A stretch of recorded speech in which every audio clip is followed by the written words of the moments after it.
கரெக்டாக நடவு பண்ணி 15 மாதங்களான ஒரு மிளகு செடி எந்த அளவுக்கு கிளைகள் பிரிஞ்சிருக்கும், அதனுடைய பூ எந்த அளவுக்கு வரும், அதனுடைய பிரிகள் எந்த அளவுக்கு வரும், அதனுடைய மகசூல் எந்த அளவுக்கு இருக்கும்.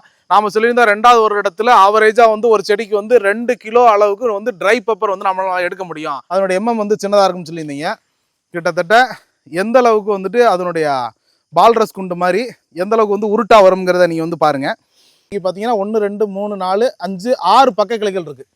நாம சொல்லியிருந்தோம் ஒரு கிளையில மட்டும் 15லிருந்து 17 பூக்கள் இருக்குதுன்னால் கிட்டத்தட்ட 40 கிளைகளுக்கு கிட்டத்தட்ட 600க்கு மேல பூக்கள் ஒரு செடியில இருக்கும்.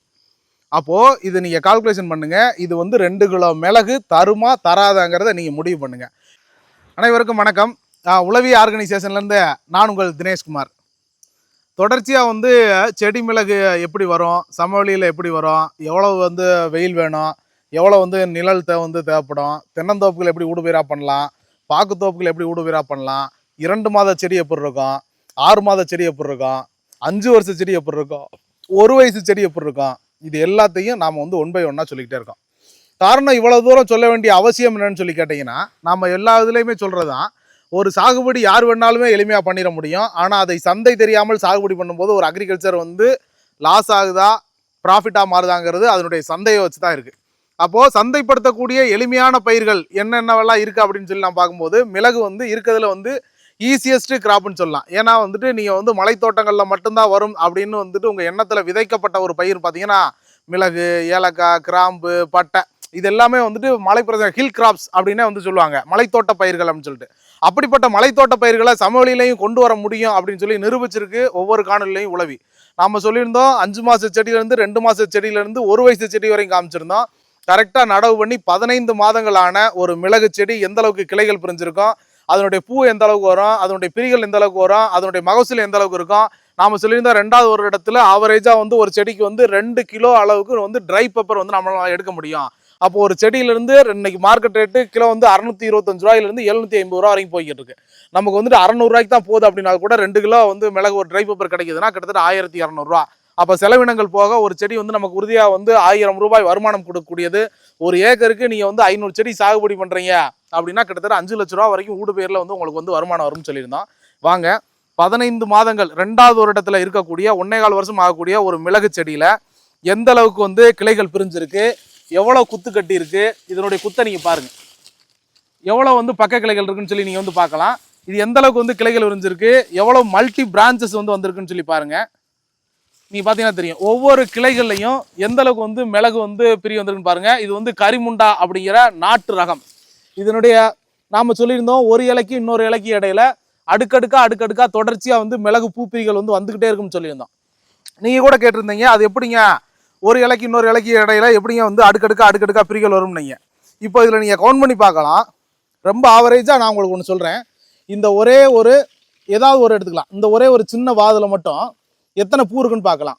1 2 3 4 5 6 7 8 9 10 11 12 13 14 கிட்டத்தட்ட 15 16 17 கிட்டத்தட்ட 17 பூக்கள் இந்த ஒரே ஒரு கிளைகளில் இருக்குது. அப்போது இந்த ஒரு செடியில் மட்டும் பார்த்தீங்கன்னா இது 1 2 3 4 5 6 7 8 9 10 11 12 13 14 15 16 17 18 19 20 21 22 23 24 25 26 27 28 29 30 அப்படிங்கிட்டாங்க.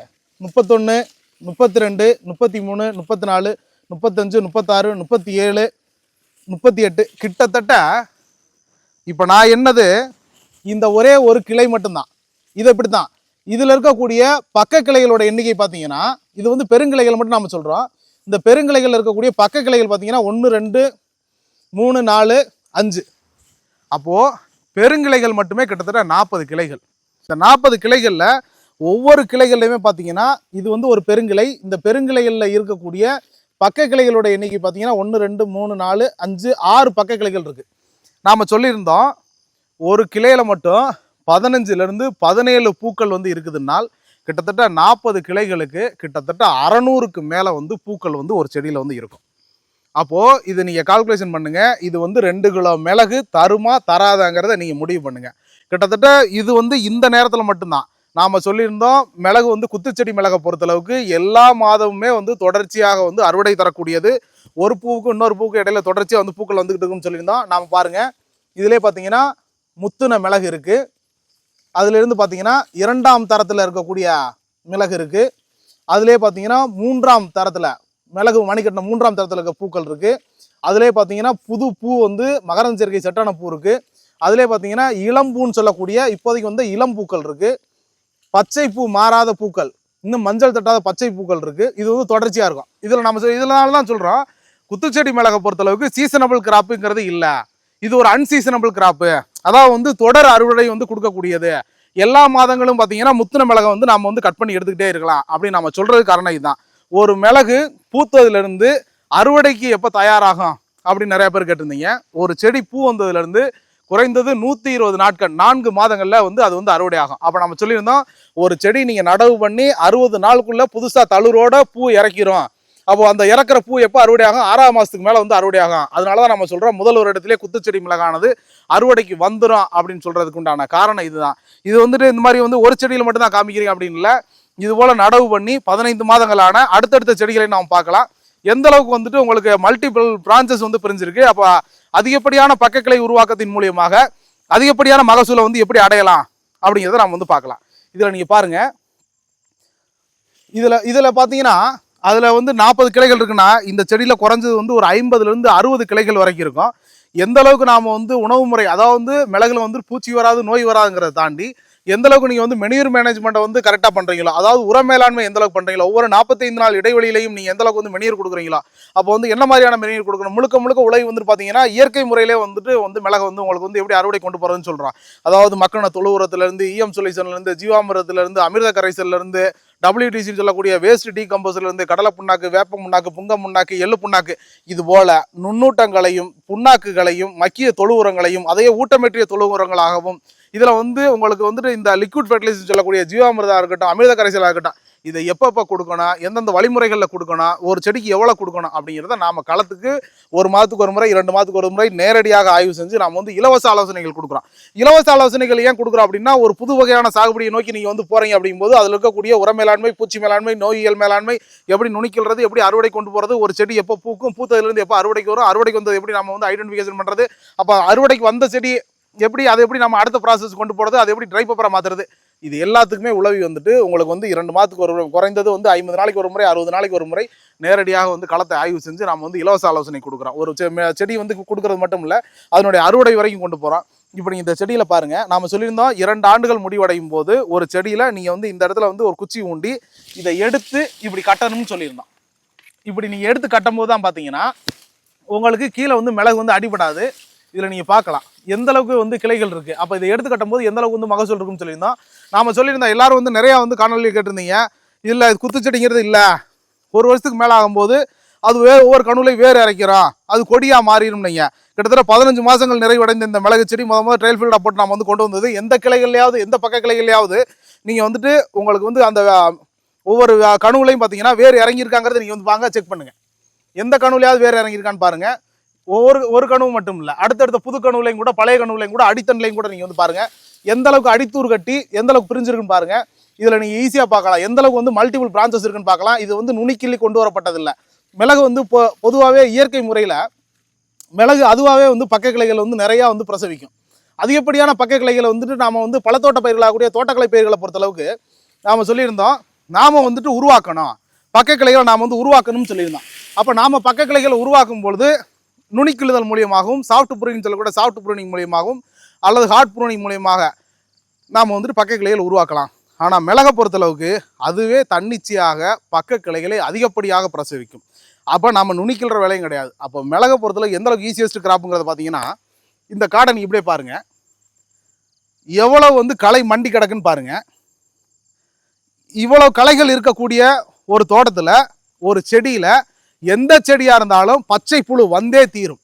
அதே மாதிரி அஸ்வினி பூச்சின்னு சொல்லக்கூடிய அந்த மீளிப்பக்கு வந்து வந்தே தீரும், மாவு பூச்சி வந்தே தீரும், புழுக்கள் வந்து வந்தே தீரும். தன் உணவு தேவைக்காக இந்த களைச்செடிகளில் இருக்கக்கூடிய பூச்சிகள் வந்து மிளகு பக்கத்தில் இருக்க எந்த செடியாக இருந்தாலும் உணவாக எடுக்கும். இந்த மிளகு செடியை பாருங்கள் நீங்கள், நாம சொல்லியிருந்தோம் களை மேலாண்மைங்கிறது ரொம்ப ரொம்ப எளிமையானதுன்னு சொல்லியிருந்தோம். இந்த மிளகு செடியை சுத்தி மட்டும்தான் களை எடுத்திருக்காங்க.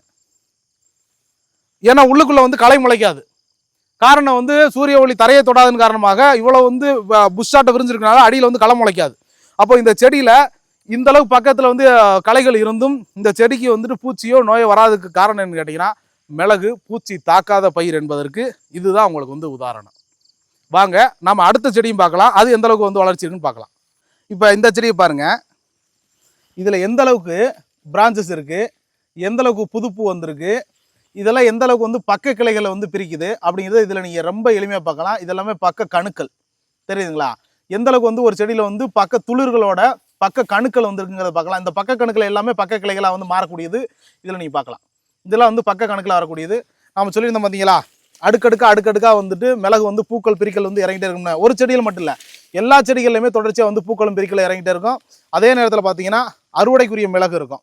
ஒரு மிளகு இந்த கரிமுண்டாங்கிற ரகம் எல்லாரும் சொல்லியிருந்தீங்க சின்ன சைஸாக வரும், அதனுடைய எம்எம் வந்து சின்னதாக இருக்குன்னு சொல்லியிருந்தீங்க. கிட்டத்தட்ட எந்த அளவுக்கு வந்துட்டு அதனுடைய பால்ரஸ் குண்டு மாதிரி எந்த அளவுக்கு வந்து உருட்டா வருங்கிறத நீங்கள் வந்து பாருங்கள். காரணம் வந்து கரிமுண்டா பொறுத்தளவுக்கு இது வந்து பழைய நாட்டு ரகம். இதிலே வந்து செலெக்ஷன் 1 செலெக்ஷன் 2லாங்கிறாங்க. கரிமுண்டாங்கிறதே நாடு தான் நம்மளை பொறுத்தளவுக்கு. ரெண்டாவது வந்து இது வந்து அடுக்கடுக்கா பிரிகள் இறக்குற மூலிமா அந்த பிரிகளுடைய நெருக்கம் பார்த்தீங்கன்னா ரொம்ப நெருக்கமாக கட்டும். பிரிவினுடைய நீளம் பார்த்தீங்கன்னா 7 to 8 சென்டிமீட்டர் அளவுள்ள நீளம் வரும். இந்த ஒரு செடியில், இந்த ஒரு 15 மாதமான இந்த செடியில் நீங்கள் இருக்கக்கூடிய இந்த பூக்களை மட்டும் நீங்கள் இந்த வருஷத்துக்கு நீங்கள் அறுவடை பண்ணீங்கனாலே கிட்டத்தட்ட வந்துட்டு உங்களுக்கு குறைஞ்சது 1 கிலோ ட்ரை பேப்பர் வரைக்கும் கிடைக்கும்.